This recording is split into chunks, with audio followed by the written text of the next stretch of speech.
Alright, hey guys, welcome to the video. If you're new here, my name's Curtis, and today we're going to be talking about my top pickups for 2024. I've acquired quite a few fragrances during this past year, but I've gone through them, and while I love all of them, I've gone through them and I've picked the ones that I've really been impressed by, and I'd like to feature those on the channel today. So if you're curious to see my top picks of 2024, then let's go. All right, first up from the house of Lorenzo Pazzaglia, we have Summer Hammer.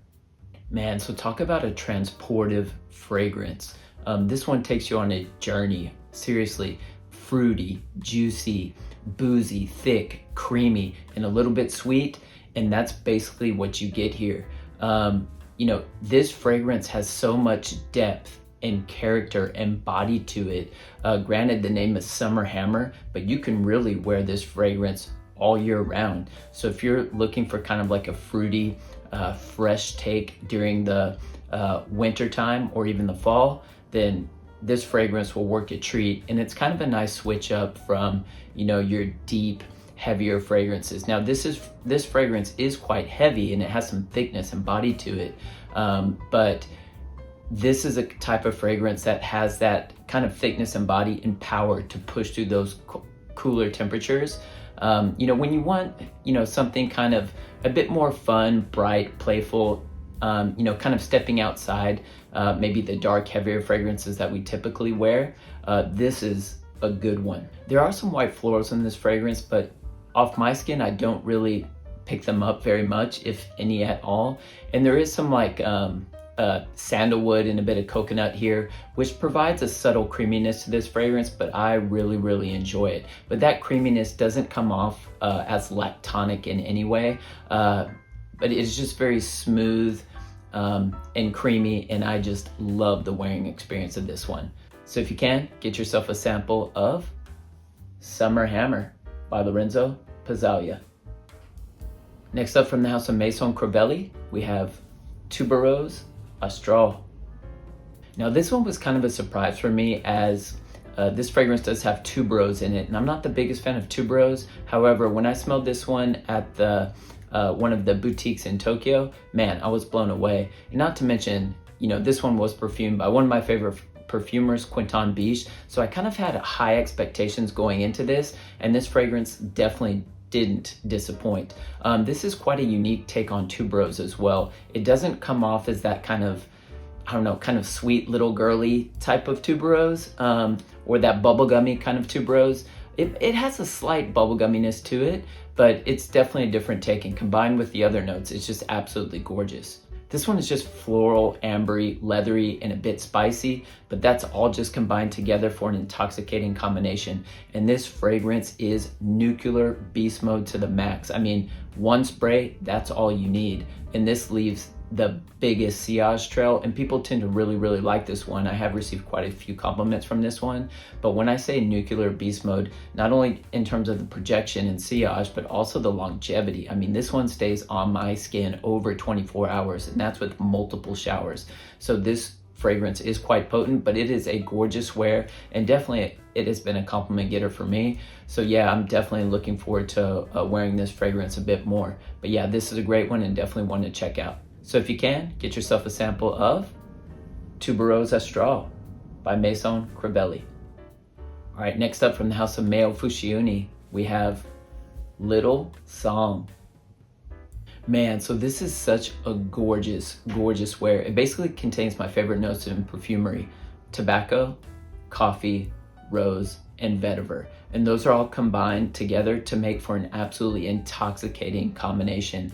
And I remember when I went to the nose shop in Tokyo to smell this one, I smelled this one off the little tester strip that they have, and I loved it from that sniff. But once you put this one on skin, it really opens up. The rose in this fragrance isn't necessarily a like jammy rose. It's more of a, slightly spicy green rose, but man, it is just absolutely intoxicating. This is another one of those fragrances that is completely transportive. It takes you on a journey from beginning to end, and that's why I love it. And the House of Maison Fusciuni is a house that I'm going to continue to dive in further once we move into 2025. Sounds kind of weird saying that. I've been very impressed by this house, and I have 2 fragrances from this house so far. So yeah, I'm excited to see their other offerings, but this is a great one and definitely one to check out. So if you can, get yourself a sample of Little Song by Maison Fusciuni.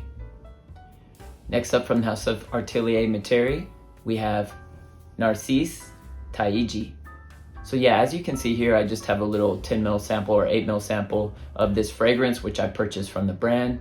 But yeah, this fragrance is so good. And once I burn through this sample, then I am jumping into the full bottle. This is such a unique take, and if you're a fan of Narcissus flowers, then you might want to check this fragrance out. And for me, this fragrance, I feel, you can wear it year round, but I feel like this fragrance is really going to shine in the springtime, so I'm excited to really dive into it a bit more then. And this fragrance does give me a slight vibe of Hermes H24, but more of like a niche take. And, you know, maybe I'm kind of getting that because H24 also contains Narcisse flowers in it, so maybe that's why. But man, this has that Narcisse, that hay, and a bit of extra earthiness to it, which really makes for an intoxicating combination. And this fragrance also contains the note of bran, which I definitely don't have any other fragrances that contain that note, so it's quite interesting. But man, this is such a gorgeous wear, and the sillage is absolutely beautiful. So if you can, get yourself a sample of Narcis Taiji by Atelier Materi. Next up from the house of Jovoy, we have Incident Diplomatique. Man, so if you're looking for a deep, heavy, thick fragrance that has a bit of citruses in it and some earthy patchouli and vetiver, then this is the fragrance you have to check out. This is basically vetiver and patchouli going head to head, but in the end, the vetiver kind of nudges out the win.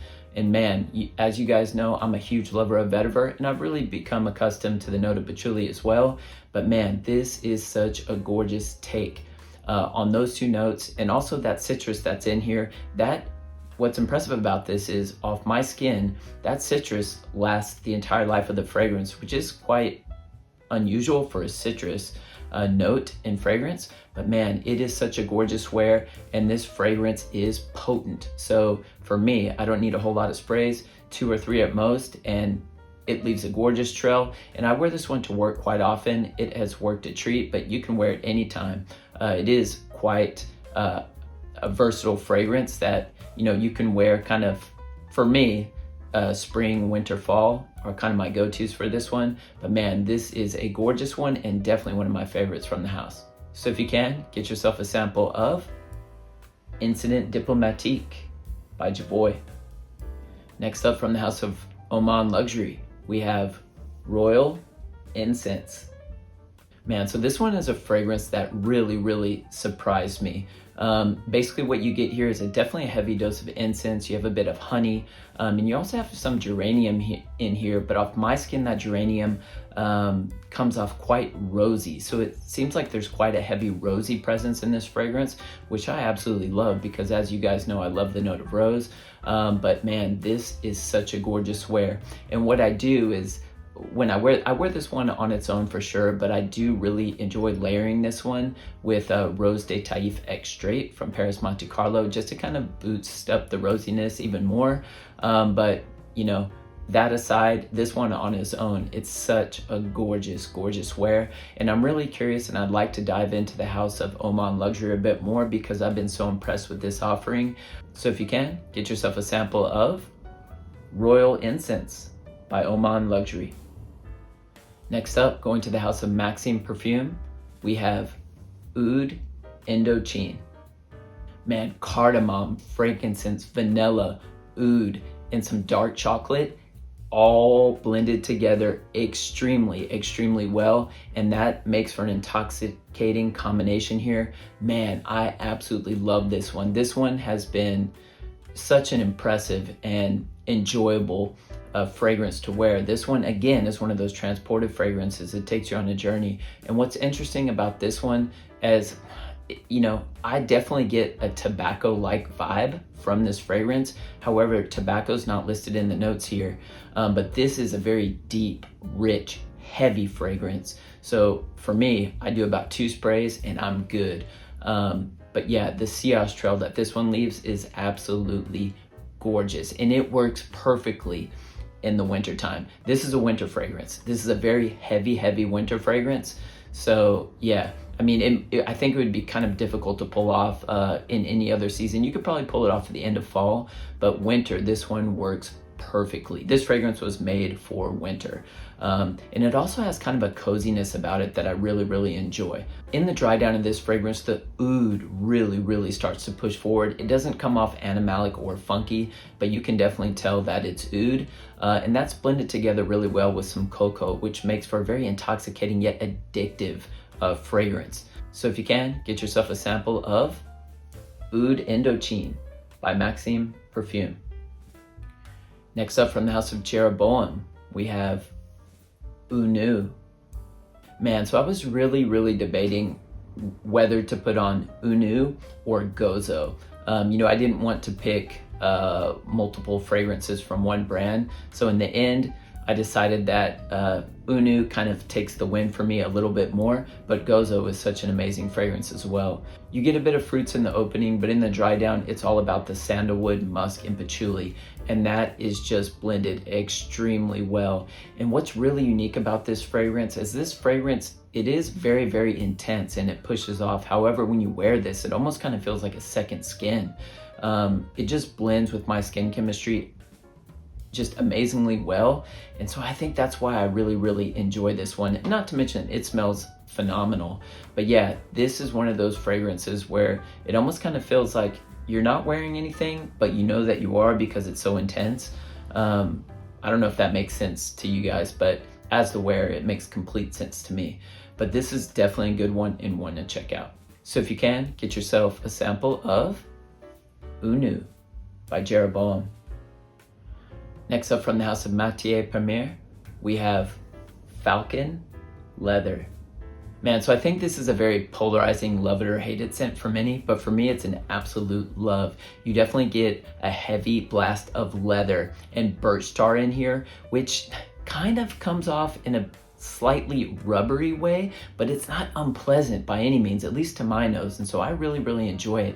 And you get a heavy blast of ambery notes to help kind of sweeten things up a bit. But this makes for just a gorgeous intoxicating fragrance and a lovely wear. You know, this one has garnered me quite a few compliments. This fragrance is unisex, but it pushes more to the masculine side. Performance is absolutely amazing, and this leaves a gorgeous sillage trail. I like to wear this one when I'm kind of dressed up a bit more rugged in a leather jacket, jeans. I feel like this fragrance fits that atmosphere and vibe perfectly. This is definitely one to check out, and I'm curious to dive into a bit more from this house. I have sampled a few fragrances from them. There's their sandalwood fragrance as well as their rose fragrance and the Incense, which I also really enjoyed. I just found that fragrance to be maybe a bit redundant from my own collection. But yeah, I absolutely love this one. So yeah, I'm curious to check out their Extrait line also that they just released. But this is a great one and definitely one to check out. So if you can, get yourself a sample of Falcon Leather by Materi. All right, and finally, from the house of D'Orsay, we have Tonka Hysteria. Man, you guys, I'm so addicted to this fragrance right now. I think I pick up the bottle every day just to smell it, and I definitely wear it a few times a week. That's how much I love this fragrance.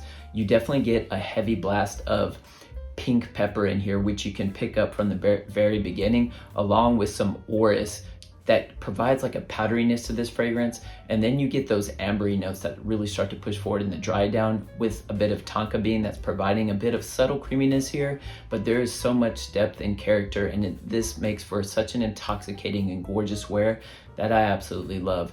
This fragrance has phenomenal performance as well, which, you know, just kind of, I guess, makes it the icing on the cake. But the scent profile here is absolutely gorgeous. And I'm really curious to check out the other 2 extraits that D'Orsay released. I think it's Incense Crush and Flower Lust, if I'm not mistaken, just because this one has been amazing. But yeah, this is a great one and definitely one to check out. So if you can, get yourself a sample of Tonka Hysteria by D'Orsay. All right, guys, so that's all I have for you for today. Don't forget to like and subscribe if you enjoyed today's content. And let me know down in the comment section what have been your top pickups of 2024. I would love to hear about them. All right, guys, so this will be my last video of 2024. I just want to thank you guys so much for the support through this past year. And yeah, I appreciate it. And I look forward to seeing you guys again in 2025. Take care.